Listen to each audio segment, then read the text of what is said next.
requirements will not be required of you. But you do have to submit because you are changing from a single-family residential rental to an STR. That's still a use change. It still has to be inspected. Okay? Yeah, you want to stop here for a second? Okay. Did everyone understand what she just meant there? Anybody have any questions about that, about the fire marshal? If you're already zoned in a less restricted manner than R1, so it's not necessarily considered just a residential property or residential unit. Well, Is that affected the same way? you're being rezoned to a special use to be used as a short-term rental. So you're still changing your use. You're not If you're using, already zoned for that to be allowable, like you could do a bed and breakfast, it's zoned for a bed and breakfast, if it's not a bed and breakfast, you still have to go back and get rezoned. no. If you've already been rezoned for it, then you're fine. It's only those structures have not been rezoned for the special exception use. Ms. If I answer your Chantrell, question. excuse me, Ms. Chantrell, Yes, can we use the podium when somebody needs to speak? that's fine. Okay. Did I answer your question? Okay. So if you've already been rezoned for the short-term rental, you don't have to go back through that procedure again. The only time that will happen is after the use stops. After 90 days, if you haven't operated as a short-term rental, that special exception use will no longer be there. You would have to rezone then. Talking about the occupational license, that's actually through the Natchitoches Tax Commission. It's the same steps you would take if you were indeed a commercial. You have to do all of your steps as for making sure that you're inspected by the state, building official, and our local fire departments. You would get that completed by our office. We'll issue you a occupational worksheet saying that you've passed all your inspections, and you receive your occupational license from the tax commission.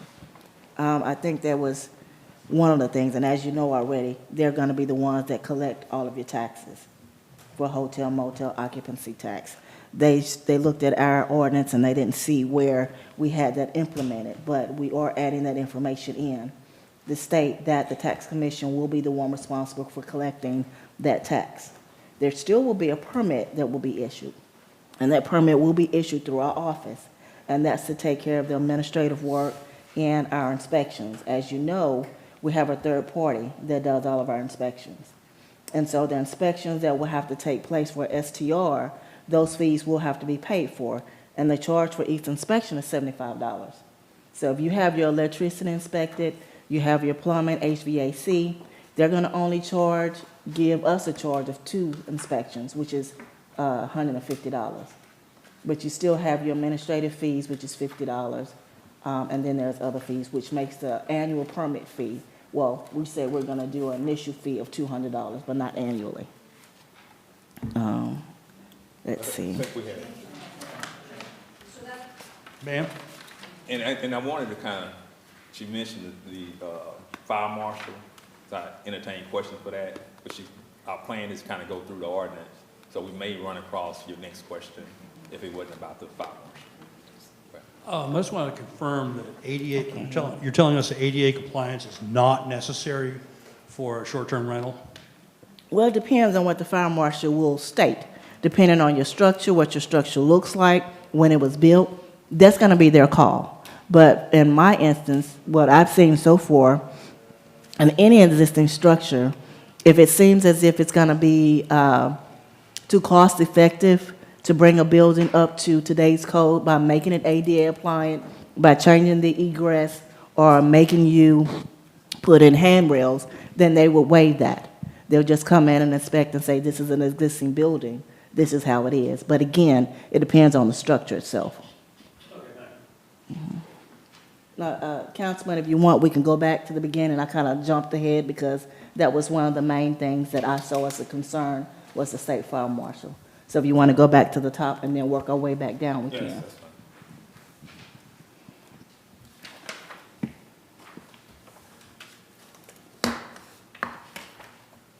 You want to start with what I have or just take it bit by bit? Let's just go with what you have. Okay. I know that under I guess you can say, and this is just for me, the councilman will have some, the attorney will have some different things. You want to start with the owner? Yeah, And then work our way that down? was, and I can just jump in briefly. There was some questions about the definition of an owner and making some adjustments to that from a couple of emails. So, we are going to adjust the definition and change it from owner and put it as a resident, which would be defined as an individual or family who resides in the dwelling unit.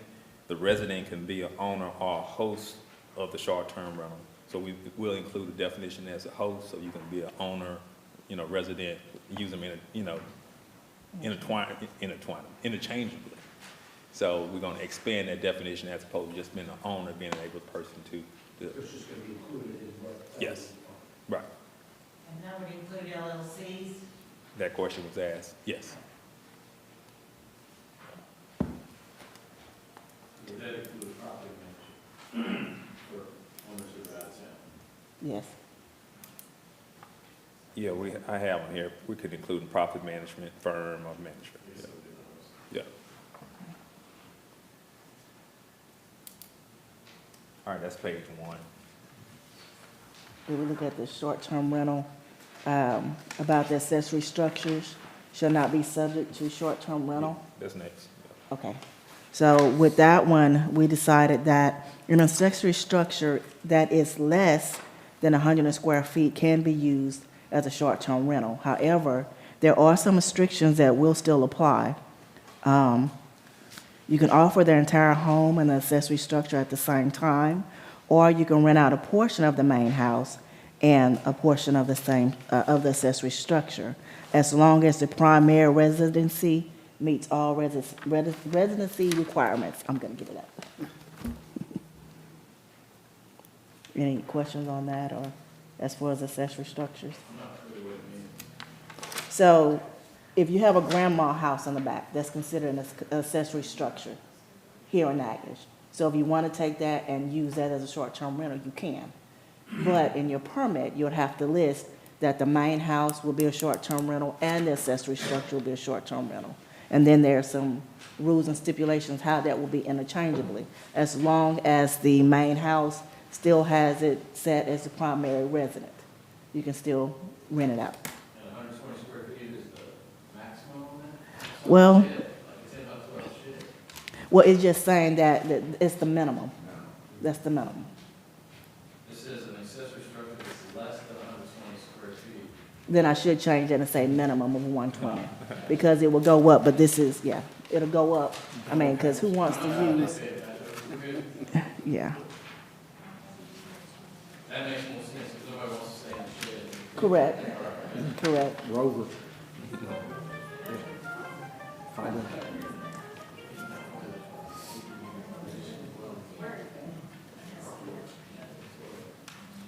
What section is next? That I had to change for, Yeah. is section 19302, short-term regulations, item number B. So we're moving to section 19302.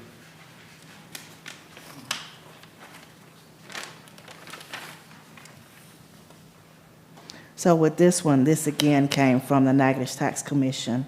And it's a reference to being able to transfer the permit.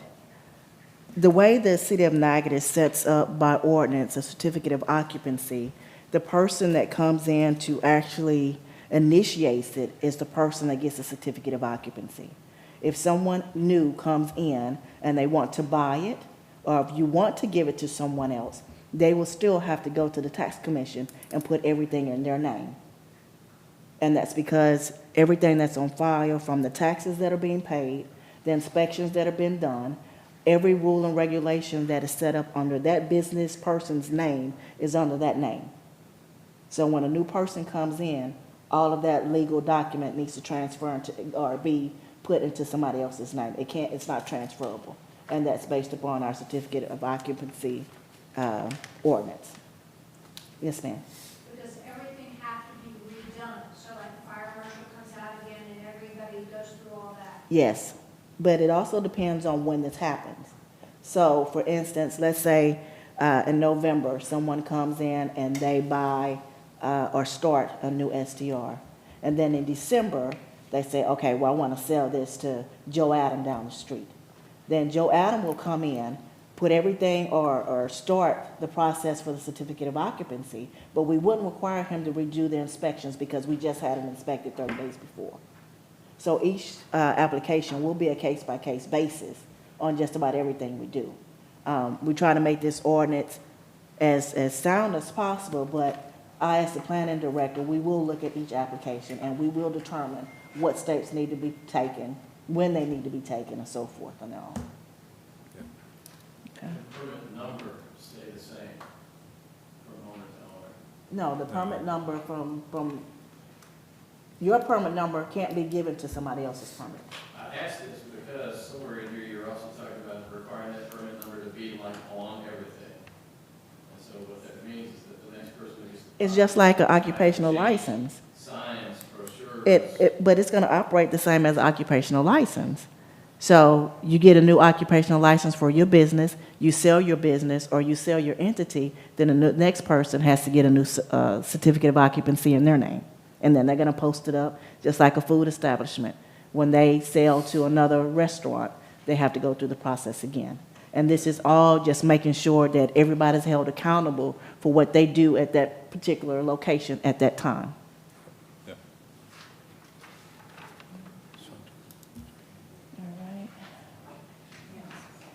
So we already And talked in about. section, yeah, and we're gonna change, where you see owner, we're gonna change that to resident, based on the definition we mentioned earlier, so that'd be changed out.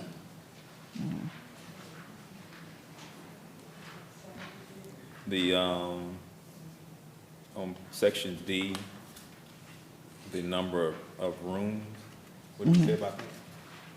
The number of rooms, again, that's gonna be based upon the house. Okay. If a house has an original 5 bedrooms, then of course you can use those 5 bedrooms. If a house has 10 bedrooms, then of course you can use all 10 bedrooms. Okay. It's the fact that if you have a 5-bedroom house and possible study, and you decide to change that study into a bedroom, that's when this will come into effect with the International Code Council or with the State Fire Marshal, and then that'll change the occupancy load for the room. So that's why we say 5, just, I guess we need to state, it depends on the number of original rooms in the house. Okay. And on section G, there was a question about, toward the end, where the local contact person shall be available 24 hours a day to accept telephone calls and respond physically to the short-term rental within 30 minutes. We're gonna change that to a reasonable time period, so, as opposed to 30 minutes. I have a question on that. Hold on, this gentleman. I'm sorry, I wanted a clarification. We passed over the previous section. I think it may be F, if I'm not mistaken, about required 2 parking spots on site. What are the areas of the city that are exempt from the required off-street parking? There's nowhere I could find online that is defined or shown on a map or anything like that to determine if maybe the property that one of us may own would be exempt from that requirement. Well, if you look at our off-street parking code of ordinance for residential bills, it'll tell you the square foot of a building and how much parking is actually being required. Again, these are existing structures. Right. So if there was not a mandated parking requirement at that time, then you have to go based upon what was at that time. There are certain buildings in this city that have been approved with not the required number of off-site, off-street parking that were approved. They're not that old, but they were approved and approved by the council and the Planning and Zoning Commission. In particular, the St. Denis condominium buildings, there's only 1 parking lot per unit there, as an example. So would those be considered exempt for 2 on-site parkings, since it was approved by the city planning and zoning and ultimately allowed to have not enough off-site, off-street parking? Well, I guess what we'll have to look at is to find out what we're actually looking at as far as the residential structures. That's a little different because there wasn't enough parking. So they made a variance request to minimize the number of parking spaces that were there. Right. Plus, I think they reduced the number of parking spaces to be able to provide for parking. I think so. So I think what we'll need to look at is should we mandate parking spaces? I mean, you should have at least 2 per structure. But again, a lot of the structures that we have throughout the city, they don't have parking spaces, depending on what their front yard, or we'll have a mandate that says there's no parking in the front yard, period. So I Right. guess we'll have to You look did at a that. variance before, yeah, Yeah. I think he just outlined that when he was trying to get approval. So you're gonna have to ask for a variance when the variance has already been given, when they approved the parking for the building initially? Yeah. Well, and That's what I'm asking. So like in that particular building, I'm just giving a specific example. There was a parking variance that had to be given to allow so few parking spaces to be built for that condominium unit, right? I don't want to have to go before, make them have to go Do before. you know anything about Go ahead, this Ms. deal? Hill. It's predates me on council, but from what I can remember, there's a parking lot on Third Street that originally the hotel was supposed to be where the condos are, and the condos were supposed to be up on the hill. Right. That at some point got reversed, and the hotel ended up on the hill.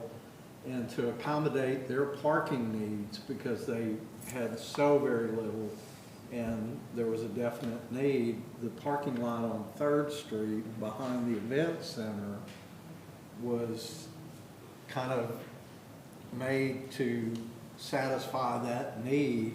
I am not sure if the condos legally are in that Okay. variance of that. Pretty That's sure they're something- not in that variance. I'm I don't think so. I'm I 95% think sure. that's the first place to look. Okay. Okay. So, I have mean, to look at it.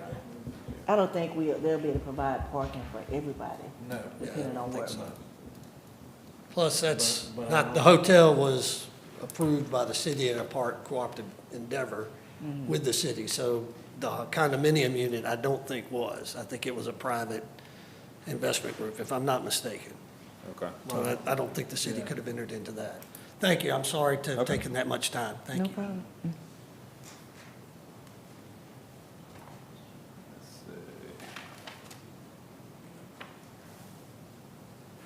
On section, on section H, 4, I and J, we're gonna make adjustments to that, making the resident owner basically supervise their own parties, group gatherings, auctions, wedding, commercial functions. To be similar to J, where it says the owner shall ensure that the occupants and guests of short-term rentals do not create unreasonable noise. I'm gonna use that same statement on 4 and I to make them comply with whatever the owner wants, not, the city kind of forcing them to do something, but the owner be responsible, not us kind of supervising the people within the structure itself. Let's see. Here, like in number 4, we got parties or group gatherings which exceed the maximum number of guests, which have the potential to cause traffic problems. We're gonna say that the resident, which is the host, the owner, need to make sure that they're not, traffic is not an issue. Parking and noise is not an issue. Same thing as you can have auction, weddings and functions, but it'll be up to the owner to make sure he supervises that, or the resident.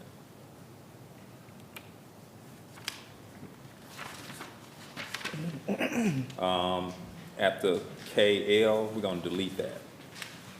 All advertising for any short-term rentals, including electronic advertising, on short-term rental websites shall include the number.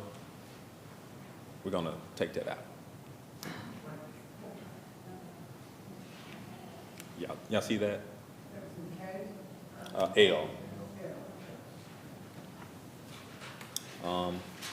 On N, no exterior signage, no other exterior evidence of the property is being used for short-term rental property. Some of the emails said that, whoever have the properties like to have that sign out there. So we can just pull that out.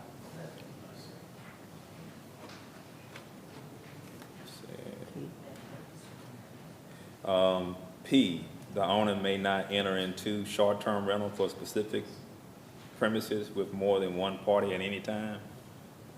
We're gonna delete that also. Any, y'all got any objection to that? What's, Signage, SP. wasn't it what's the talking reason? permit for signage? Yes, you will have to have a permit for signage, just like anybody else. A sign permit will be required. You have to show me what you're planning, especially if you're in a historic district. You already know you gotta show proof of what your sign will look like and get approval for HDC. Alex, what's the reason for pulling P? Emails from the community? I mean, there was no reason There's to no tell reason, it's, a owner they can't have more than Short-term one. rental might have more than one party at a time. For example, I'm looking at one that has oh, you mean any? I'm sorry. upstairs and a downstairs unit. And there may be, you know, 4 people staying upstairs and another person staying downstairs. So- They're not in the same party. They're not in the same party? I would think they were not, because it's 2 separate units. Is it a- Say somebody owns a duplex. Is it a pay issue or it's a, oh, well, that's, okay. Duplex makes more sense, but, Well, and then a lot of properties, like I don't want a wet street that could be closed off to make a duplex. because that's beginning to sound like a bed and breakfast, not a short-term rental. They're awful similar. Yeah. There's not a cut and dry way to do, I hate to say it, Airbnb, because that's just the website.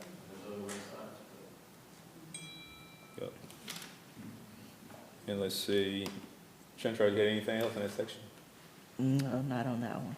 Okay, section 19303B, this is a minor adjustment. The application fee shall be accompanied by the short-term rental permit fee of $200 as set forth here in section E. So not much, just some small changes. Can you say it one more time? Okay. Section B of, well, section 19303B, the application shall be accompanied by the short-term rental permit fee of $200 as set forth here in section E. Farther down in the document in section E, we're gonna mention $200, so just clearing it up.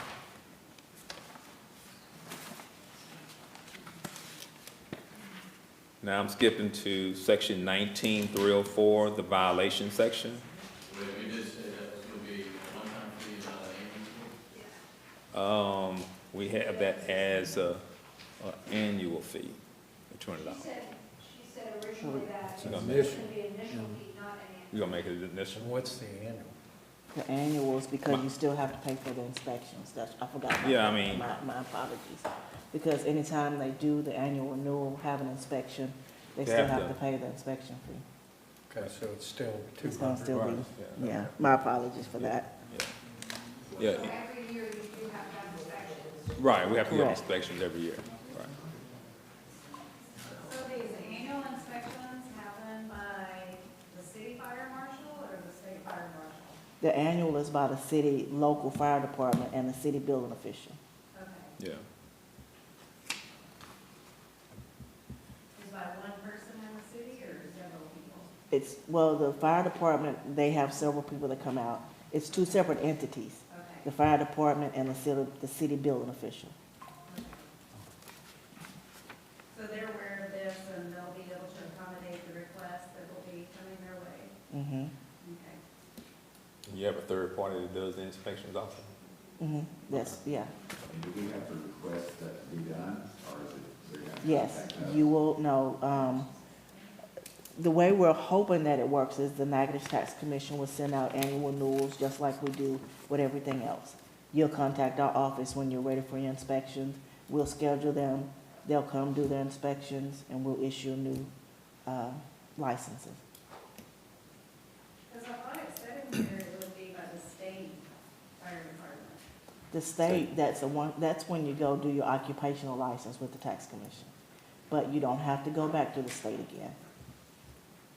The fire department, our local fire department is just for safety, Okay. life safety.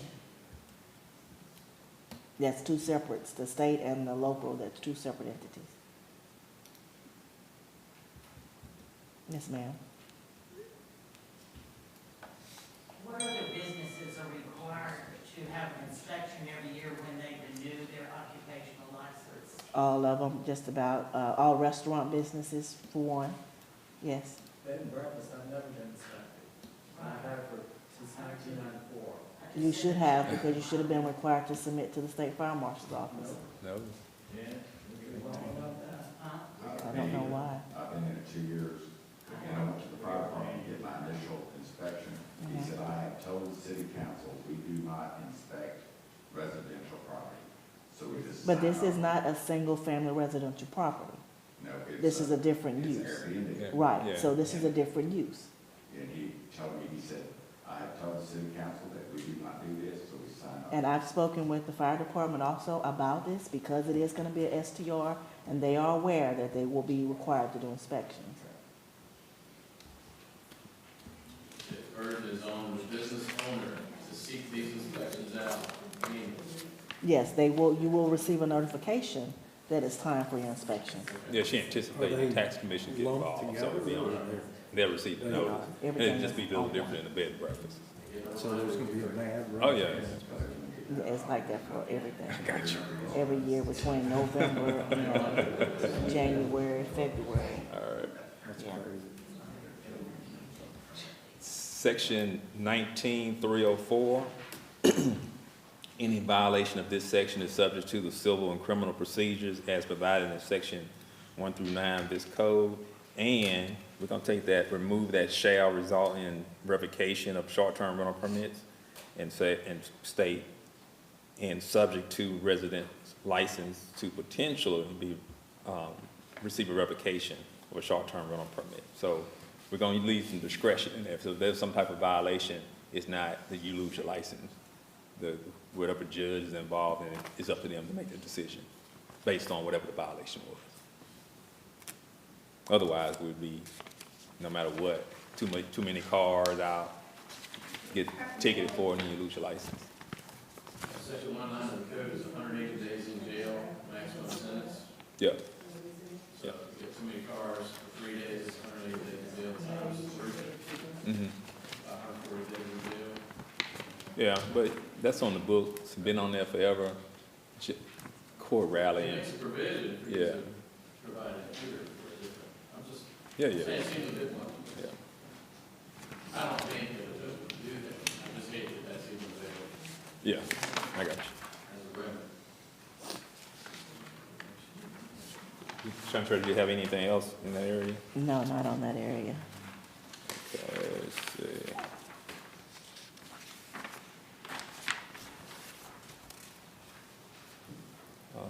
Zoning professional. And I did attempt to clear up, and those whereas classes from your email, I'm gonna look at the whereas clauses and make some adjustments to it. But the most important one is the whereas, further, the number 3. I'm gonna make some adjustments to it at the end where it says of the zoning regulations to provide for. This is really providing for a special exception use of zoning for short-term rentals as follows. And we then included short-term rentals toward the back of the clauses. So I'm gonna change that language to make it clear. And that's the third whereas.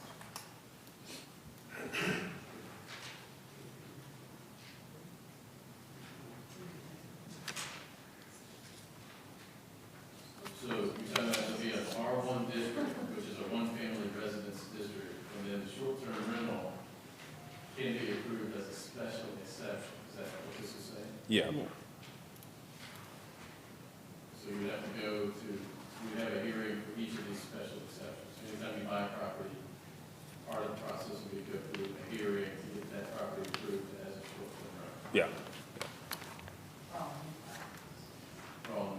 Wrong. Well, new properties, if you just purchase it, but not new constructions. This legislation is for existing, yeah, I got you. All right. Let's see.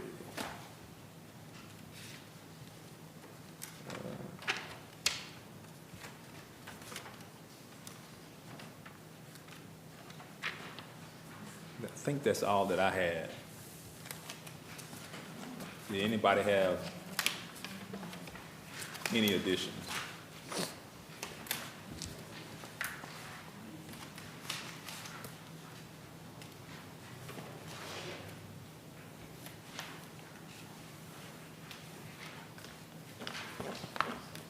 Yes, sir.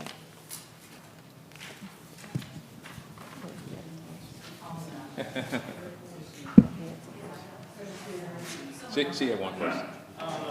We have one question right here. Well, he was, Okay. 19302H, there's a sentence. This should state structure, period. What the heck does that mean? 19-302 H.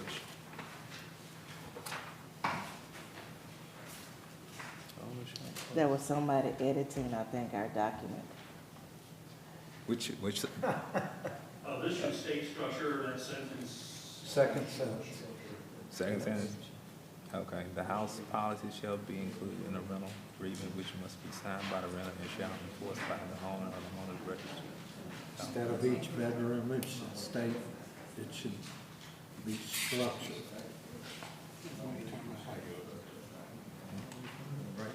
Instead of guest room, it should say structure.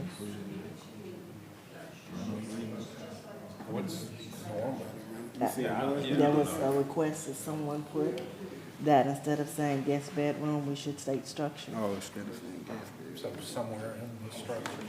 Mhm.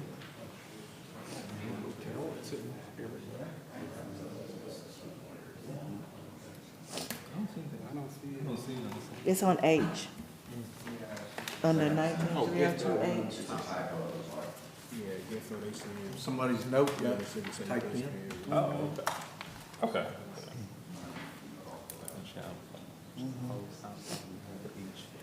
Guest bedroom. Instead of guest bedroom, it should say structure. Okay.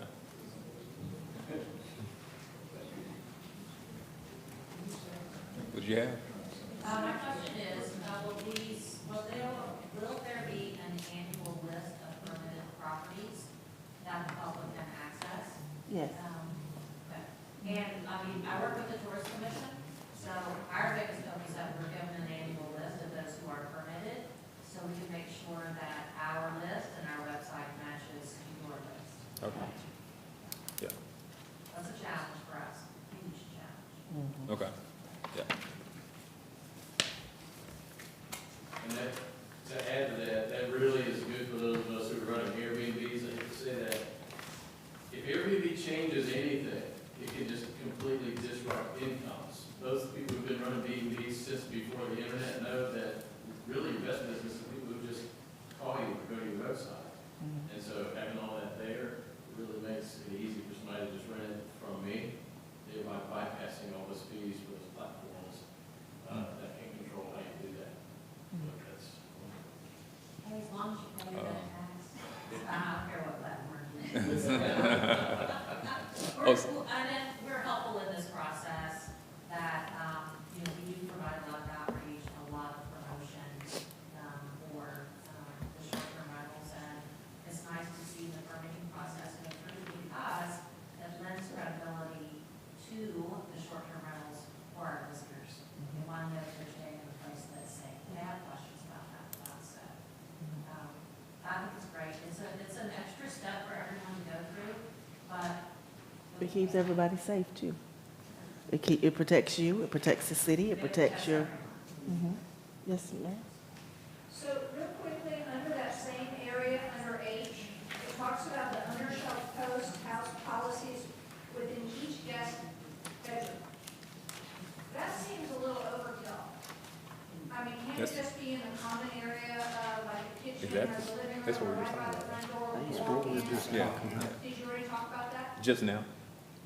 I mean. No. Right. Not just now, before that one. Read the second sentence. We determined that that was somebody's note to correct the first sentence. To make it not be every bedroom, and just that it needed to be in the structure. Oh, yeah. Somebody's working notes. Yep. Okay. good transcriber, they put everything in, didn't miss it.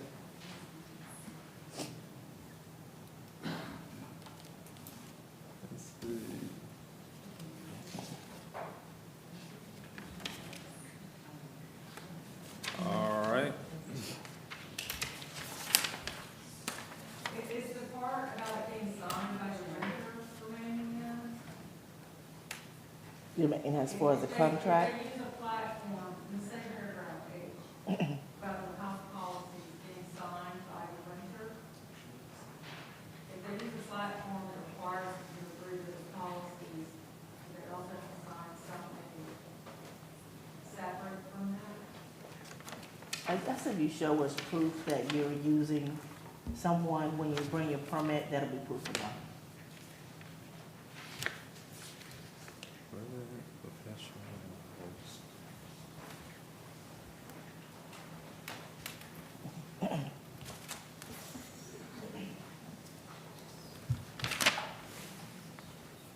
We're good? Y'all wanna do one recap? Particularly about, what the fire department requirements are gonna be on existing structures. They do what? Fire department or fire marshal? It's the fire department. Okay. It would, if you knew in advance that it was gonna be house prohibitive before you, Well, they'll do like, make sure your smoke alarm systems, make sure you got a carbon I monoxide. can't hear you. They'll check for your smoke detectors, your carbon monoxide detectors. Make sure you don't have a outlet or a, what do you call the long plugs with 50 million cords in it, you know. They're gonna do walkthrough and do safety checks. Yeah. So you're not gonna come in and require sprinkler systems. No, that's only for a brand-new build, not for an existing structure. That's a good question, because there's a couple people who aren't here who called me and said, there was a B&B over there on former University of Cyprus, I believe. Mm-hmm. And they ended up just not being able to operate. It was about $100,000 per sprinkler that had to be installed in that. I think everybody's terrified. That was not listed, yeah, I remember that. What was that? The wheelwright house. Everyone heard of installing $30,000 system. When was that? Yeah, urban legend had that.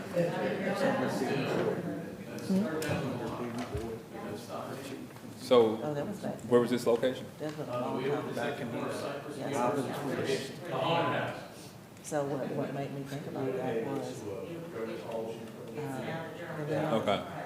So, was that some time ago, or we talking about, elevator in like, before? there, and they knew that What you they mean? could make come. Before me being here, or just, okay, okay. All right. So how was it operating? Was it operating, you saying it was operating? No, she couldn't break it, she finally had to sell it, because she's been so much meeting all the obligations Okay. that the other bed and breakfast To do, had variances. bed and But breakfast. for some reason, she was stuck. And he was like, Was it maybe because You're not. renovations was considered That's not- infrastructure? There wasn't any. She didn't renovate. They not gonna do that. She went back to Hmm. that. And what about the other place you mentioned? She went back to Wyoming. I think it's the same place. Same place? Any, Robin. you got any other exceptions besides that place that y'all heard about? That's the That- wheelwright house, that's what it was always called. It was a Sears Craftsman built by a congressman in around 1900.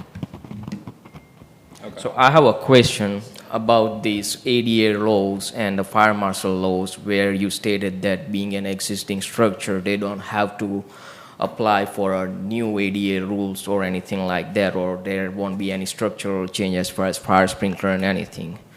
As for my understanding, you are considering these going to be as a commercial business licenses, right? They are going to be rezoned as a business licenses. Are they all, or are they going to be still residential licenses?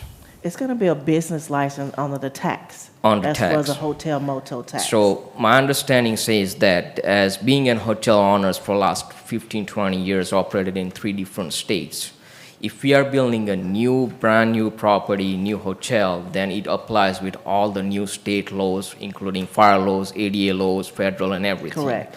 But if it's an existing structure somebody buys and not just changing the zoning of that property, which is in a hotel to a hotel, existing built already, then it is a grandfather law. So whatever is in that structure, whether it has a fire sprinkler or not, it just follows to the next ownership. Correct. But it is the same business license-wise. In this one, residential to commercial, then why is it different than the hotel owners or the restaurant owners or anything you name into? I think it's based upon the use and the number of rooms and how that's being built. A hotel has way more occupancies to deal with than a single-family residential. Not since Even though lately. even though it's a STR, Right. it still has the same use as a family. It's still an R1. It's not being used as a single family. In order for it to operate as a STR, it has to have the special exception use to operate as a STR. It's not going to do the same as a hotel.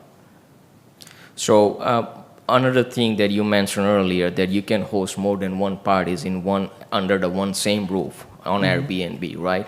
So technically, in my perspective, which I'm looking at, it's not a single family home at that point, because we are renting the houses to a third party people which are not the owner of this. So it's a rental property.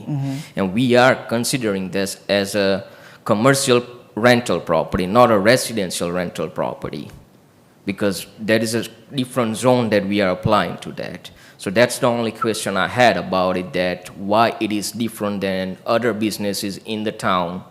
I'm not talking about the whole state or the country. I'm just talking about our Natchitoches. If I'm buying the new restaurant right here, which is an existing restaurant, then it will be grandfathering. But if Because I'm the building a use. new one, It's the use. It's Right. the use that separates it from any commercial activity. so It may have the feel of commercial, but it's still a family. It's still single family. so these houses are not going to be considered as a commercial? They will be considered as commercial only for the occupancy tax only.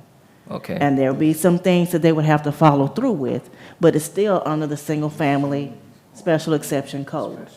Instead of taking it all the way to like a commercial rezoned property would have to pay property tax on a commercial level. That puts them in a higher bracket than what a residential, or what you would pay. That is what my next question was. We paying a higher property taxes because we are commercial properties, right?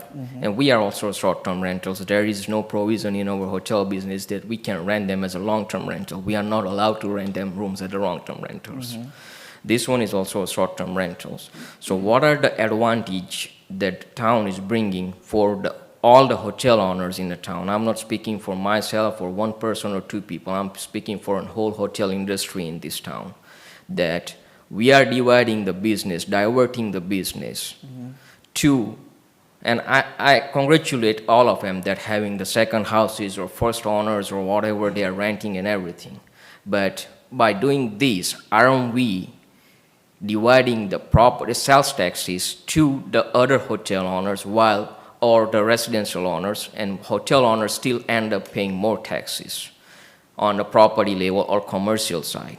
We are not seeing those occupancies, which I'm sure if there is a tax commission right here, which collects the sales taxes each month from all these hotels, they can see the numbers. In the last 5 years, the occupancies have gone down. The first reason for those Airbnbs, second, short-term rentals, which we are not able to implement the thorough policy, just like you said, that there won't be a necessary need of having any dedicated person for that house 24/7, while the hotels have to have 24/7 staff available to assist the guest.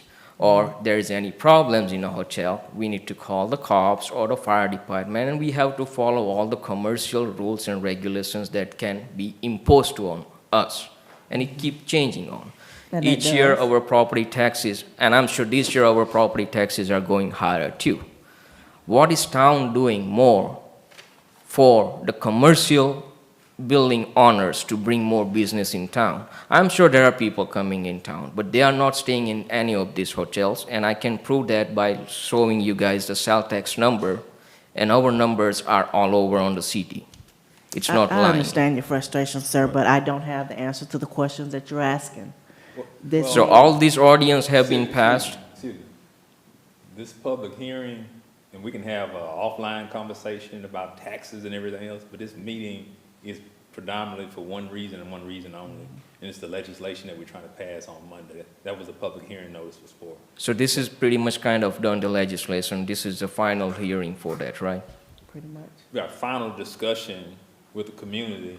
It will come before the city council on Monday for a vote. Okay, all right. So, That's all I needed to apologize, know. but that's the reason for this meeting. We can't. No, that's all I needed to know. Last time I was over here for a month ago, but we didn't have any agendas, what was discussed, and this time we walked in, there's not enough papers to look at, like what we are looking at. May I have an extra copy? It's already done now, right? So, I didn't know you didn't have one. Come get this one. thank you. I've got it on email, it's fine.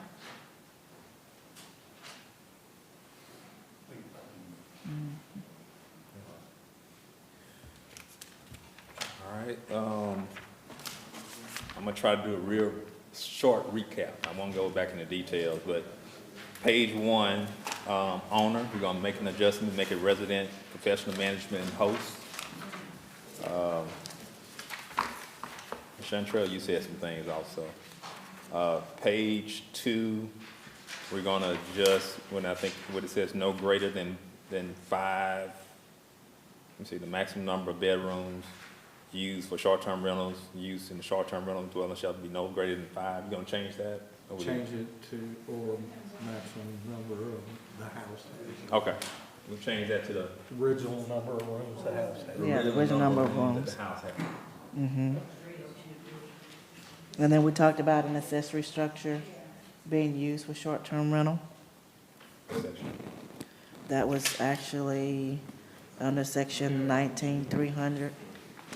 You know, what a short-term rental. Okay.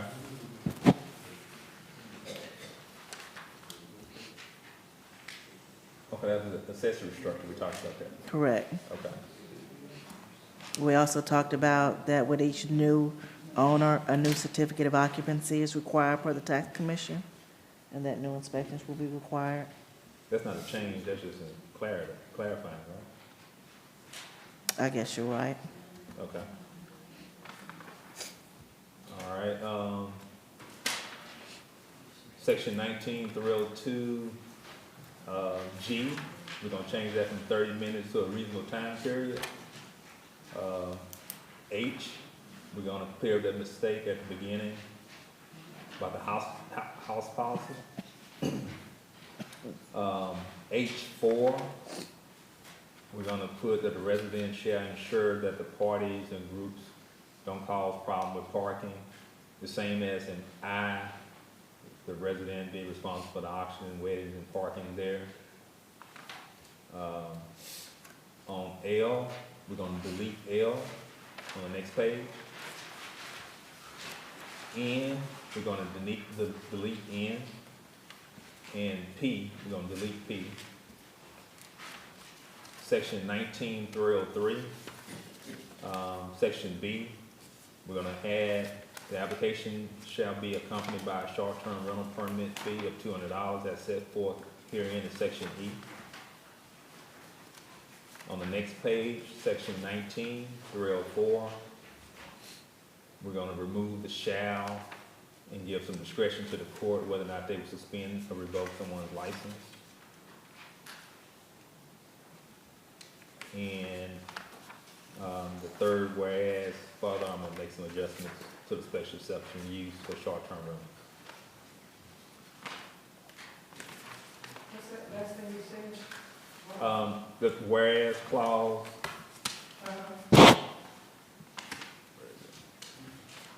I'm gonna change that sentence a little to make it clear. I may put R1 district, one family residence district of the zoning regulations provide for special exception zoning or provisions for short-term rentals as follows. And I just have one more question. As it relates to the state fire marshal, because we still Do we know what their turnaround time is or their wait time? Usually, it's a couple of days out. It just depends on what time of year you're calling for your inspections. But usually it's within the same week. As far as them. Now, once they get that inspection out of the way, the local fire department and the building official usually is the next day, or sometimes they try to schedule it all at the same time. I had a different experience. Really? I had a 45-day wait. Oh, wow. State fire marshal to come do an inspection. That's So sad. I just wanted to give you a heads up Okay. on that. That's sad, because normally they don't take that long. I wish you would have called me. This is one person. 45 days? Wow. So we're going to issue a provisional permit pending such a thing. Well, it depends. Like, in a situation like this, when it's 45 days, if you would have normally called me, then I would have reached out to whoever the state fire marshal was on duty at that time to find out why it's taking so long. And then once we find out what's happening, then yes, we can still make room to get you moving to do what you need to do. As long as I'm contacted and I know what's happening, then we'll take. Sometimes you scramble and get up with the Christmas festival. I was gonna say, it's a wasted. Oh, Well, yeah. I I mean- think everybody's bunched together, and that kind of concerns me. That everybody renews Oh, calendar year, and that. But our office usually works well with everyone. If they contact us and let us know there's a problem, then we'll put our best foot forward to make sure that you're taken care of, Should we- okay? So if it's gonna That's be a close. process, I'm sorry. if there's a process or if there's something that's gonna hold you up from getting what you need, then we will look at what the situation is and make provisions. We won't just be a stickler in the mud and say, no, you can't do it. You know, we're gonna take in consideration everything that needs to happen. At the end of the day, you gotta issue it anyway. Okay. Because we're talking about the fee, if it's voted on the 14th, then the fee would be due November 1st, right? This first $200 fee? This November 1st? I still gotta put the forms together. I don't think you, Says I don't, November 1st through October I don't 2nd. know we have time. Probably January. Yeah, I don't know we It have, has to be for next year. yeah, I don't know we have time to put all this in. It has to be for next year, 'cause I'm not supposed to go gray-headed no more. You can have some. And that does bring up the issue, will that fee be prorated? Like, you open up a short-term rental on October 1st, is it still a $200 fee right now and on November 1st monthly? We wouldn't Good do point. that. Or is it as well a $200? Prorate. It'll be a I said prorated thing. Yeah, I didn't mention that, we talked about that earlier, prorated.